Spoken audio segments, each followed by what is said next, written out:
Cari fratelli e sorelle, buongiorno. Chers frères et sœurs, bonjour. L'évangile de ce dimanche raconte les débuts de la vie publique de Jésus dans les villes et dans les villages de Galilée. Sa mission ne démarre pas à Jérusalem, c'est-à-dire du centre religieux, rentre aussi bien social et politique, mais d'une région de banlieue, de la périphérie, qui était méprisée par les Juifs les plus radicaux, en raison de la présence dans cette région de différentes populations étrangères. Et pour cela, le prophète Isaïe parle de Galilée comme de Galilée des nations. C'est une terre de frontières, une zone de transit où l'on rencontre de personnes différentes par leur race, culture et religion. La Galilée devient ainsi le lieu symbolique pour l'ouverture de l'Évangile envers toutes les nations, tous les peuples. De ce point de vue, la Galilée ressemble au monde d'aujourd'hui. Présence de cultures multiples, nécessité de confrontation et nécessité aussi de rencontres. Nous aussi, nous sommes immergés chaque jour dans une Galilée des nations. Et dans ce contexte, nous pouvons avoir peur et céder à la tentation de construire des barrières pour être plus rassurés, plus protégés. Mais Jésus nous apprend que la bonne nouvelle qu'il lui apporte n'est pas réservée à une partie de l'humanité, mais qu'il faut la donner à tous. C'est une bonne nouvelle destinée à tous ceux qui l'attendent, mais aussi à tous ceux qui n'attendent plus rien et qui n'ont même plus la force de chercher et de demander. En partant de la Galilée, Jésus nous apprend que personne n'est exclu du salut de Dieu. Bien au contraire, que Dieu préfère partir des périphéries, des derniers, pour atteindre tous. Il nous apprend une méthode, sa méthode, qui exprime le contenu, c'est-à-dire la miséricorde du Père. Chaque chrétien et chaque communauté discernera quel est le chemin que le Seigneur demande. Cependant, nous tous, nous sommes invités à accepter cet appel. Quel est cet appel? Sortir de ses propres commodités, ses conforts, pour atteindre toutes les périphéries qui ont besoin de la lumière de l'Évangile. Jésus commence sa mission pas seulement d'un lieu décentralisé, mais aussi par des hommes que l'on appellerait des hommes de profil bas, pour choisir ses premiers disciples et ses apôtres. Il ne s'adresse pas aux écoles des scribes, aux docteurs de la loi, mais il s'adresse à des personnes humbles, aux personnes simples, qui se préparent avec engouement à la venue du royaume de Dieu. Jésus va les chercher là où ils travaillent, sur les rives du lac. Ce sont des pêcheurs. Il les appelle et eux, ils le suivent tout de suite. Ils quittent leur filet et ils partent avec lui. Leur vie deviendra une aventure extraordinaire, une aventure fascinante. Chers amis, le Seigneur appelle aujourd'hui aussi. Le Seigneur passe dans les rues de notre vie quotidienne. Aujourd'hui aussi, en ce moment-là, le Seigneur passe ici dans cette place. Il nous appelle pour partir avec lui, travailler avec lui pour le royaume de Dieu dans les Galilées de nos jours. Chacun d'entre vous doit penser, le Seigneur passe aujourd'hui, le Seigneur me regarde, il me regarde là, maintenant. Et il me dit quoi, le Seigneur? Et si quelques-uns d'entre vous sentent que le Seigneur lui dit « Suis-moi », alors courage, pars avec le Seigneur. Le Seigneur ne déçoit jamais. Si vous sentez dans votre cœur, si le Seigneur nous appelle pour le suivre, laissons-nous donc rejoindre par son regard, par sa voix, et suivons-le, puisque la joie de l'Évangile, afin que la joie de l'Évangile arrive jusqu'aux frontières de la terre et aucune périphérie soit privée de sa lumière. Et concepit Spiritus Sancto. Ave Maria, gratia plena, Dominus tecum, benedicta tu in mulieribus, et benedictus fructus ventris tui, Iesus. Sancta Maria, Mater Dei, ora pro nobis peccatoribus, nunc et in hora mortis nostre. Amen. Ecce ancilla Domini. Fiat mi secundum verbum tuum. Ave Maria, gratia plena, Dominus tecum, benedicta tu in mulieribus, et benedictus fructus ventris tui, Iesus. Sancta Maria, Mater Dei, ora pro nobis peccatoribus, nunc et in hora mortis nostre. Amen. Et verbum caro factum est. Et habitavit in nobis. Ave Maria, gratia plena, Dominus tecum, benedicta tu in mulieribus, et benedictus fructus ventris tui, Iesus. Sancta Maria, Mater Dei, ora pro nobis peccatoribus, nunc et in hora mortis nostre. Amen. Ora pro nobis, Santa Dei Genitrix. Ut digni efficiamur promissionibus Christi. Gratiam Tuam, quae sumus Domine, mentibus nostris infunde, ut qui angelo nunziante Christi Filii Tui incarnationem coniovimus, per passionem eius et crucem, a resurrectionis gloriam perducamur, per eundem Christum Dominum nostrum. Amen. Amen.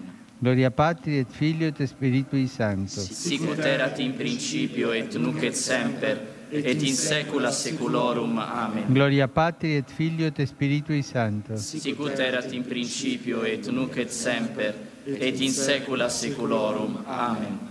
Gloria Patri et Filio et Spiritui Sancto. Sic ut erat in principio et nunc et semper, et in saecula saeculorum. Amen. Pro fidelibus defuntis, requiem aeternam dona eis Domine. Et lux perpetua luce a Requiescant in pace. Amen.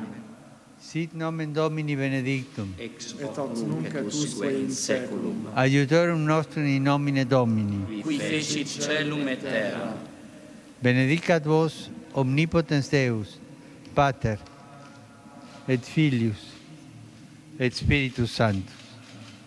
Amen.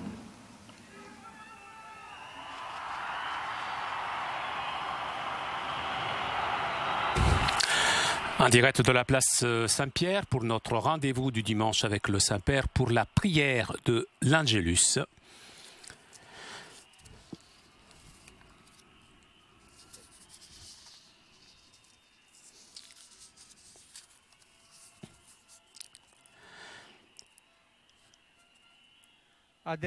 Maintenant,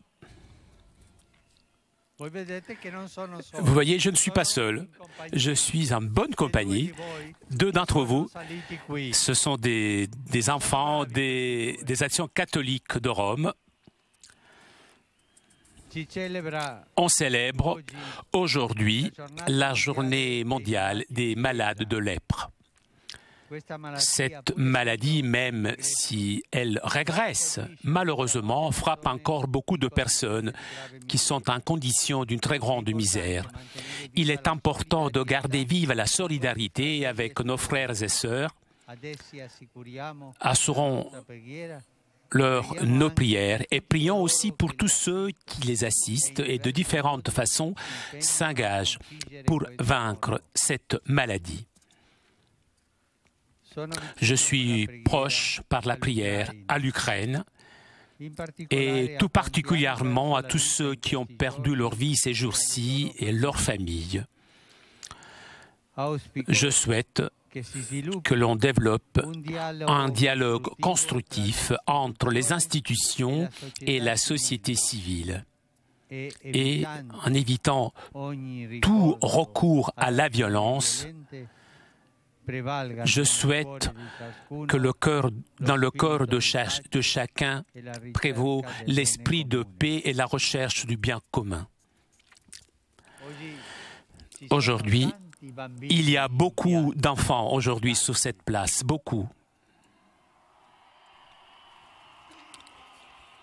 Mais aussi, je voudrais, avec eux, adresser une pensée à Coco Campolongo, qui a 3 ans, a été brûlé dans une voiture à Cassano allo Ionio, en Calabre. Cet acharnement sur un enfant si petit semble ne pas avoir de précédent dans l'histoire de la criminalité. Prions pour Coco, que bien évidemment il est avec Jésus dans les cieux, et prions pour ces criminels afin qu'ils se repentissent et qu'ils se convertissent au Seigneur.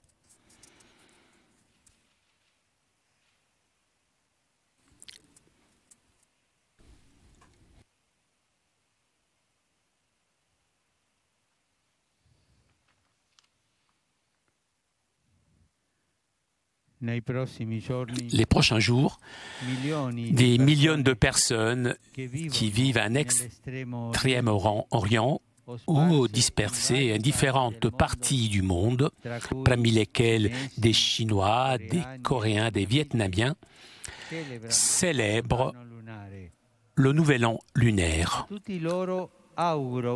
Je leur souhaite une existence remplie de joie et d'espérance. Le désir irrépressible à la fraternité qui habite dans leur cœur trouve dans l'amitié de leur famille le lieu privilégié où tout cela puisse être découvert, éduqué et réalisé. Ce sera une contribution précieuse à la construction d'un monde plus humain où la paix règne. Hier, à Naples, a été proclamée bienheureuse Marie Cristina de Savoie, qui a vécu la première moitié du XIXe siècle, reine des 2 Siciles. Femme d'une spiritualité profonde et d'une grande humilité. Elle prit en charge les souffrances de son peuple, devenant une véritable mère des pauvres. Son exemple de charité extraordinaire témoigne que la bonne vie de l'Évangile est possible dans tous les milieux et dans toutes les conditions sociales. Je vous salue, vous tous, avec affection, chers pèlerins, venus de différentes paroisses d'Italie et d'autres pays. Je salue aussi les associations, les écoliers et tous les autres. Je salue tout particulièrement je salue les étudiants de Cuenca, en Espagne, les jeunes filles de Panama. Le Saint-Père salue maintenant les fidèles venus de différentes villes de la péninsule italienne.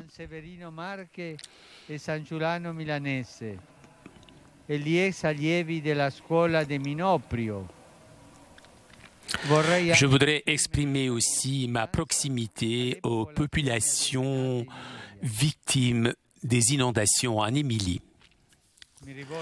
Et maintenant, je m'adresse aux adolescents et adolescentes de l'Action catholique du diocèse de Rome.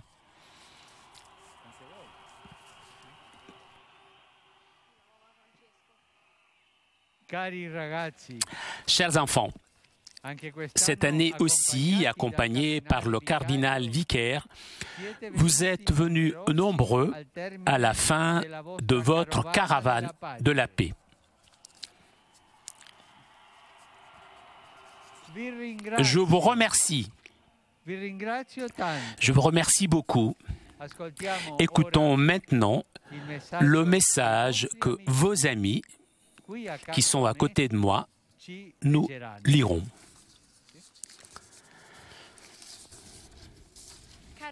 Cher Pape, aujourd'hui, nous, les adolescents de l'Action catholique, nous sommes venus ici, place Saint-Pierre, avec nos familles et nos éducateurs, pour porter notre message de paix à toi, Saint-Père, de façon qu'il puisse arriver au monde entier. Cette année, nos groupes réfléchissent sur l'importance de se remettre en question et donner sa propre contribution unique, originelle, au cri « Il n'y a pas de remise en question sans toi ». Et nous savons qu'il y a la place pour chacun d'entre nous. Et nous, plus nous serons nombreux et plus nous aurons du succès. Dieu nous aime avec nos défauts, nos qualités. Et c'est justement pour cela qu'il nous invite à faire participer à sa joie. Et nous ne pouvons qu'accueillir son invitation, nous remettant en question, en portant son message d'amour dans les lieux que nous fréquentons tous les jours et aux personnes qui sont à côté de nous. Avec l'Action catholique, nous avons vu que pour faire fonctionner n'importe quel jeu, il faut respecter les règles du jeu, des personnes et des espaces. Chaque enfant a le droit de pouvoir jouer, de pouvoir s'amuser dans un contexte approprié. Mais malheureusement, dans le monde entier, cela ne peut pas arriver. Et pour cela, nous avons recueilli des offres destinées de Haïti pour permettre de construire des lieux où ils pourraient s'amuser et faire du sport. De cette façon, dans ces terres détruites par les catastrophes naturelles, par la joie et les sourires des enfants, l'espérance pourra renaître. Confions donc notre message de paix à cette colombe, avec l'idée qu'il puisse arriver partout notre message. Puisque la paix, comme le vent, souffle fort, elle peut atteindre tous, et tout particulièrement ceux qui en ont le plus besoin. Nous te demandons de prier pour nous tous, afin que nous puissions être nous-mêmes dans la vie de tous les jours des témoins de sa paix. Nous voulons rendre cette affection qu'avec simplicité tu démontres à tout le monde, avec l'enthousiasme qui caractérise la CR. Merci, Saint-Père. L'Action catholique t'embrasse très fort.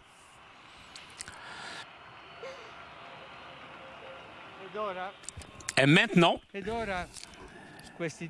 ces deux adolescents lanceront des colombes, symbole de paix.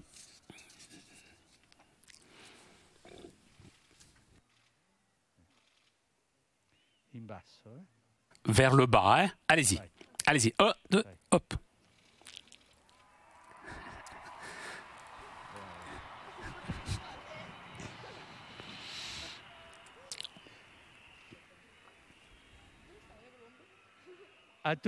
À vous tous, je vous souhaite un bon dimanche, un bon déjeuner. Arrivederci. Allez, saluez aussi la foule, dit le Saint-Père de jeunes. Eh bien, chers amis, nous arrivons à la conclusion de notre liaison avec Rome. Un grand merci aux techniciens de KTO ainsi que CTV pour ces images. Prochain rendez-vous avec le Saint-Père mercredi prochain pour l'audience générale autour de 10 h. En attendant, je vous souhaite moi aussi un buon pranzo et à très bientôt sur KTO.